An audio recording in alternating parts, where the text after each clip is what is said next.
Assalamualaikum warahmatullahi wabarakatuh.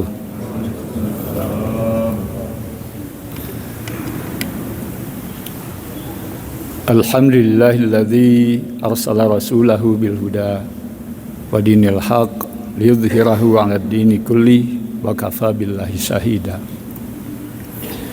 Asyhadu an la ilaha illallah wahdah wa asyhadu anna Muhammadan abduhu wa rasuluh. Allahumma salli wa sallim wa barik ala Muhammad wa ala alihi wa ashabihi ajma'in wa ba'du. Bapak Ibu jamaah subuh rahimakumullah. Alhamdulillah Allah memberi kesempatan kepada kita sampai hari ini dapat menunaikan ibadah-ibadah Ramadan tahun ini sampai hari ke-20.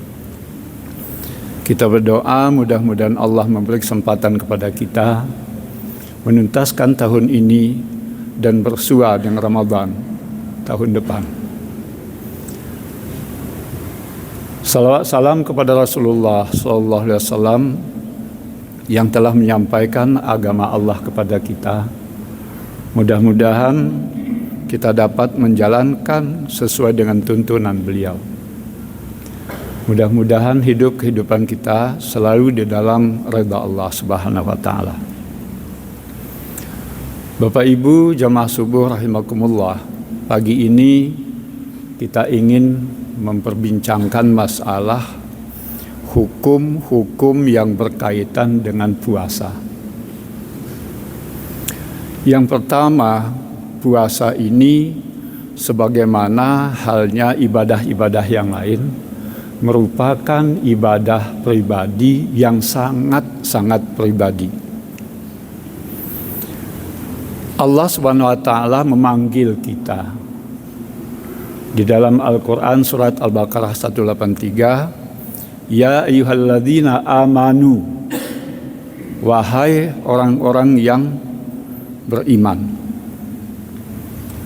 Panggilan ini Bapak Ibu tidak kepada semua orang beriman, karena ada pengecualian di dalamnya. Yang pertama, orang beriman yang mempunyai keterbelakangan mental itu tidak dipanggil. Orang yang beriman yang jatuh gila tidak dipanggil. Orang beriman yang masih belum baligh tidak dipanggil. Yang dipanggil adalah yang mukallaf, yang sudah bisa diberikan sanksi hukuman apabila mereka lalai menunaikan kewajiban. Mengapa demikian kaum muslimin rahimakumullah? Karena orang yang beriman, yang sehat, yang mukallaf ini di dalam menjalankan ibadah puasa ini harus merupakan satu pengalaman beragama yang dapat dihayati dengan sebaik-baiknya. Dia merasakan bagaimana tampilan keikhlasan di dalam menjalankan ibadah ini. Kalau tidak ikhlas, tidak mungkin kita dapat menjalankan ibadah puasa. Yang kedua, dampak daripada Ramadan puasa ini juga harus dirasakan bahwa ada hubungan sosial antara kita dengan sesama. Karena itu saya ingin sedikit menyentil kaum muslimin rahimakumullah masalah kecil tetapi besar di dalam hubungan sosial kemasyarakatan kita dan hubungan dengan Allah Subhanahu wa taala. Membuang sampah di kota tanpa diberikan ke dalam karung atau plastik. Lupa kita bahwa siapa yang mengutip sampah itu? Manusia juga yang kebetulan dia diberikan oleh Allah stratanya paling rendah. Tapi kita tidak menghormati itu, buang sembarangan saja, bertumpuk. Mereka mengais, mengangkat ke bus, mengangkat ke truk. Ini yang kita bangun di dalam bulan Ramadan ini, ya ayyuhalladzina amanu, melalui ibadah puasa. Harus bangkit di dalam batin kita. Bagaimana hubungan sosial kita dengan si mustad'afin yang tidak punya ini. Ini kan masalah kecil tapi besar masalahnya. Menumpuk kita lihat itu. Tanpa dikasih wadah dan tempat. Datanglah si miskin untuk mengambil itu karena itu tugas mereka dari kebersihan. Ini kita bangun melalui Ramadan, melalui puasa.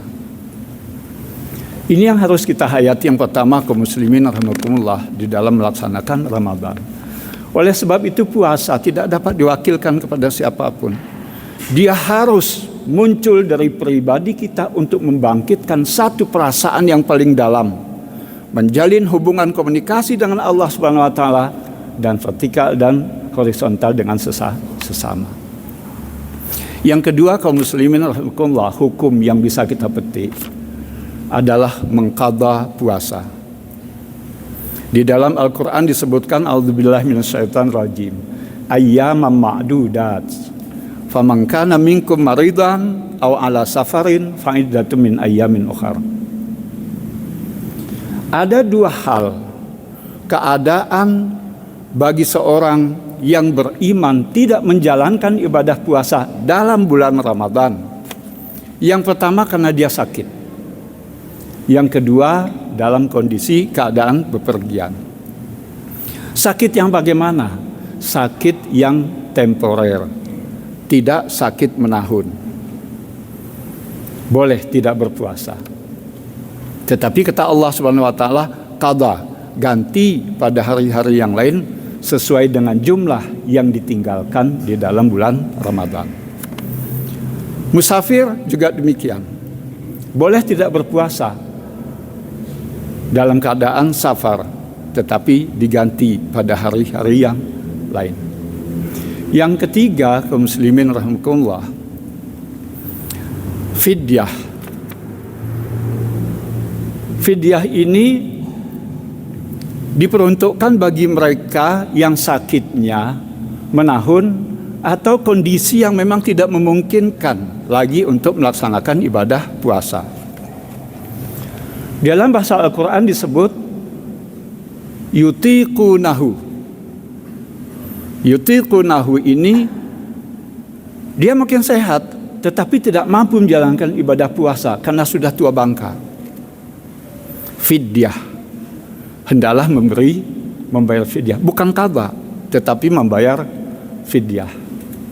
Kasus kaum muslimin rahimakumullah. Ada seorang yang pada tanggal 1 sampai tanggal 10 dia sehat, mampu melaksanakan ibadah puasa dengan sempurna.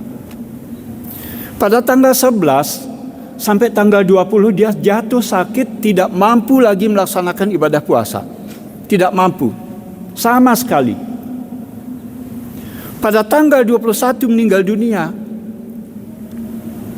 Berarti dia ada sisa 9 atau 8 hari lagi tidak menjalankan ibadah puasa. Pertanyaannya, bagaimana hukum yang diterapkan kepada almarhum ini? 1 sampai 10 tidak ada masalah, karena dia melaksanakan syariat sesuai dengan aturan dan ketentuan. Pada tanggal 11 sampai tanggal 20 dia jatuh sakit yang tidak mampu lagi mengqadha. Mengqadha tidak mampu karena dia 21 sudah meninggal.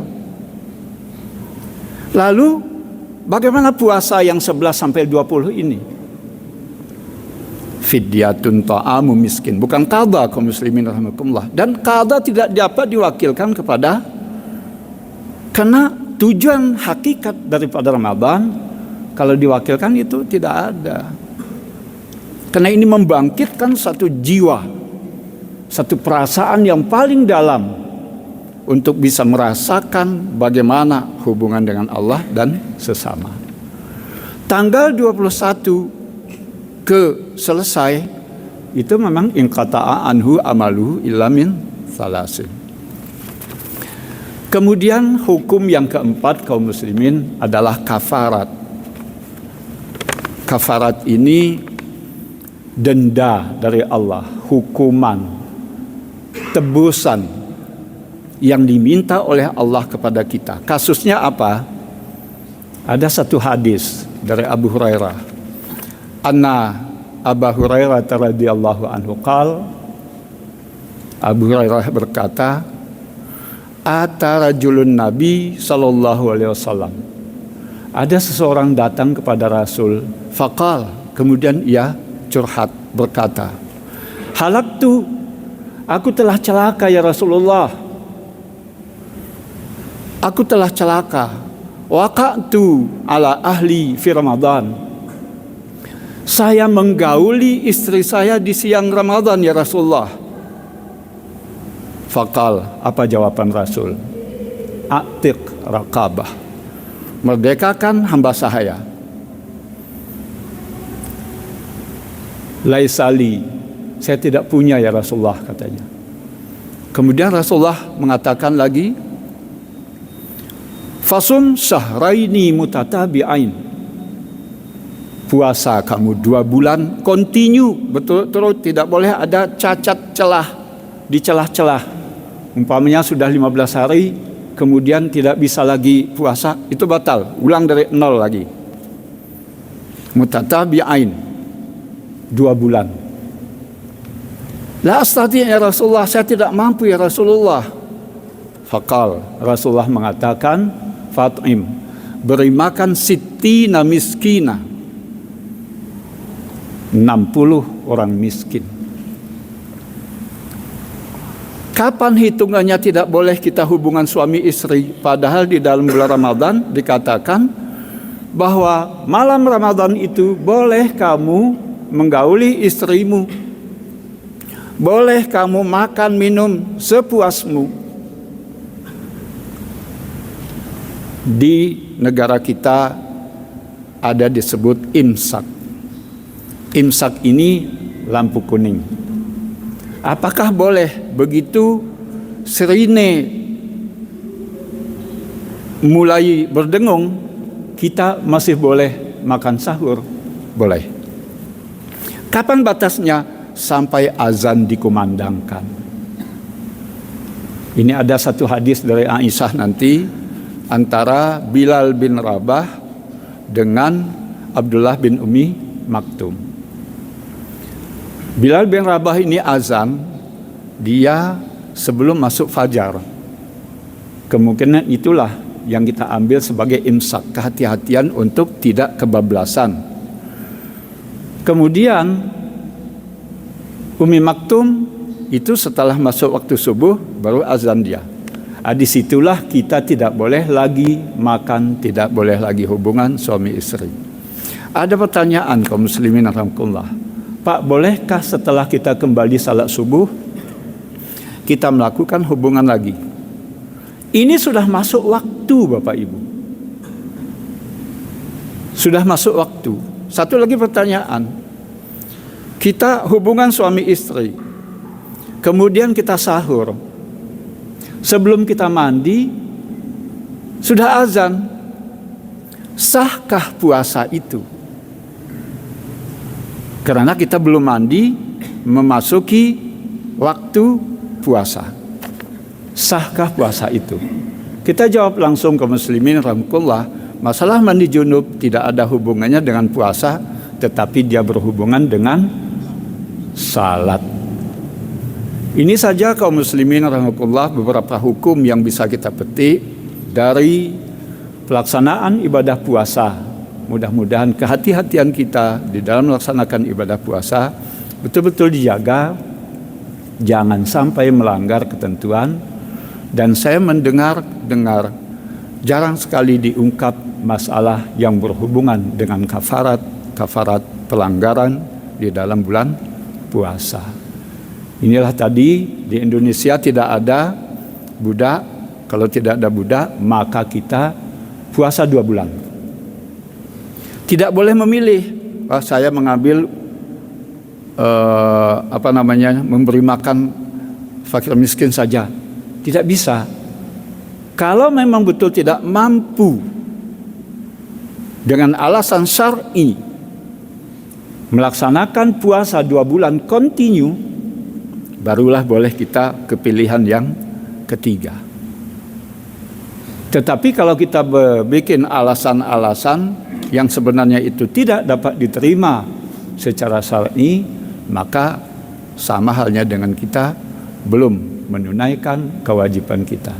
Satu lagi saya tambah sedikit, apakah puasa itu perlu diqadha atau tidak?